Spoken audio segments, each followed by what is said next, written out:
જય આદિવાસી, જય જોહાર, જય ભારત, જય સંવિધાન।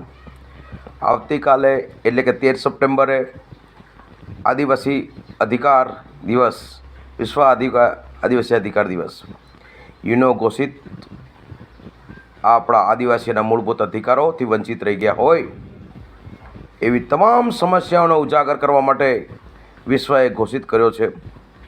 એ 13 સપ્ટેમ્બરે આપણે ગુજરાતની અંદર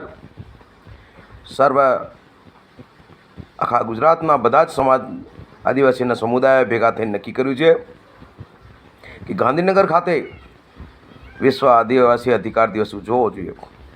તેમાં માનનીય VM પારગે સાહેબના અધ્યક્ષસ્થાન હેઠળ 13 સપ્ટેમ્બરે જ્યારે વિશ્વ આદિવાસી અધિકાર દિવસ ઉજવાઈ રહ્યો હોય, હું તેમજ મારા તમામ સાથી મિત્રો આદિવાસી સમાજના બધા જ સમાજને, બધા જ સમુદાયને આહ્વાન કરીએ છીએ કે આવો ચાલો ગાંધીનગર રામકથા મેદાનમાં આપણે ગુજરાતના આદિવાસી એક થઈએ અને બાકી રહેલા આપણા અધિકારોની ચર્ચા કરીએ અને સરકાર સામે રજૂઆત કરીએ કે આદિવાસીના મૂળભૂત અધિકારો આટલા બાકી છે।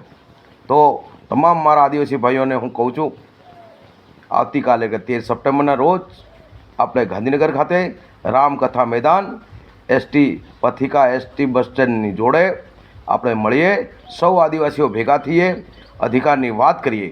ચાલો ચાલો ચાલો, હું જવાનો છું, આપ પણ આવો। પ્રવીણ પારગી, આદિવાસી એક્ટિવિસ્ટ। જય જોહાર, જય આદિવાસી, જય સંવિધાન, જય ભારત।